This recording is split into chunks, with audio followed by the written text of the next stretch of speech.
Saudara, beberapa daerah memperpanjang jam operasional mal dan juga restoran saat bulan puasa nanti. Berdampakkah kepada kinerja retail? Jurnalis Kompas TV Gracia Adur bersama dengan juru kamera Bodia Vimala sudah ada di gedung Bursa Efek Indonesia di Jakarta. Gracia, selama ini retail jadi sektor terdampak pandemi. Apakah keputusan pemerintah ini sudah tepat?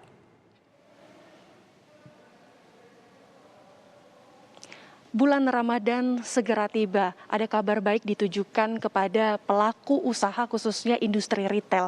Karena Pemprov DKI Jakarta mengeluarkan kebijakan baru untuk memperpanjang jam operasional bagi restoran dan juga mal yang ada di Jakarta.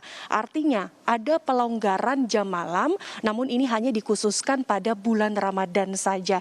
Ini dimaksud agar umat yang menjalankan puasa dapat berbuka puasa bersama keluarga di restoran.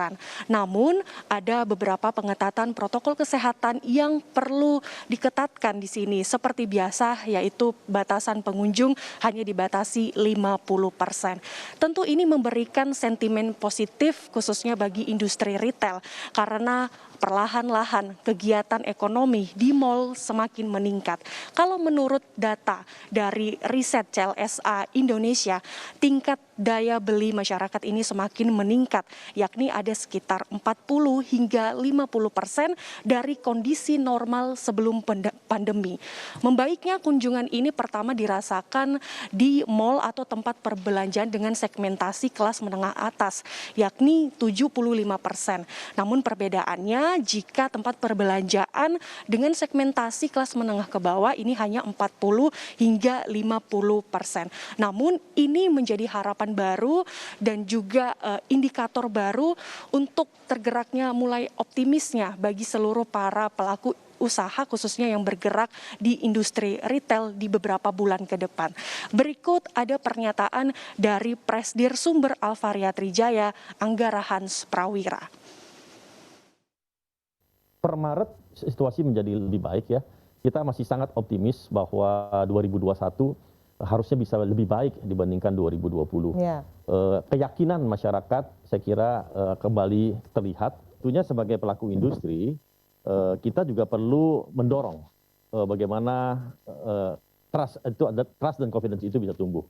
Nah, kalau di sektor retail misalnya, sebentar lagi kita masuki periode festifnya retail, periode Ramadan.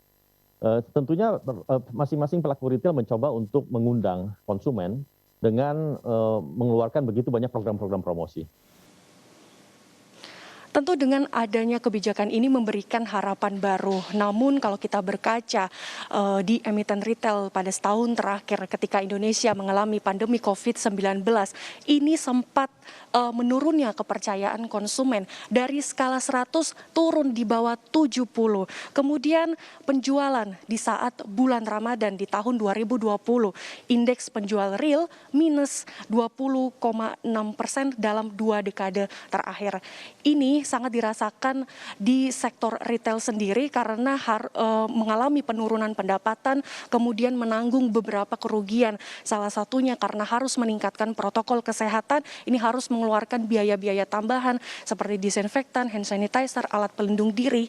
Kemudian beban semakin bertambah karena biaya rutin sewa dan juga biaya karyawan. Namun dengan adanya kebijakan yang diberikan oleh Pemprov DKI Jakarta, ini apakah memberikan dampak positif bagi indeks harga saham gabungan? Saat ini saya akan mengajak Anda untuk melihat papan bursa yang sudah bergerak kurang lebih 23 menit.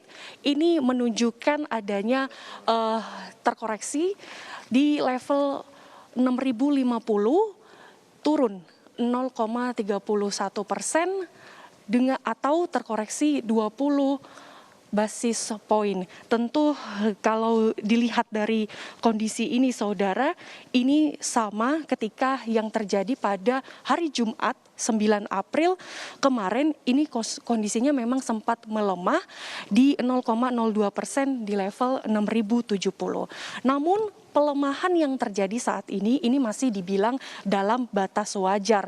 Apalagi menurut analisis dari beberapa analis menjelang bulan Ramadan ini akan diprediksi cenderung menguat di range pergerakan 6.030 hingga 6.100. Tentu dengan menurut analis proyeksi dengan terdampaknya adanya kebijakan baru dengan memperpanjangkan jam operasional, kemudian pertumbuhan tingkat daya beli masyarakat ini yang semakin meningkat, ini bisa memberikan katalis positif, artinya memberi harapan baru bagi seluruh pelaku usaha yang bergerak di industri retail.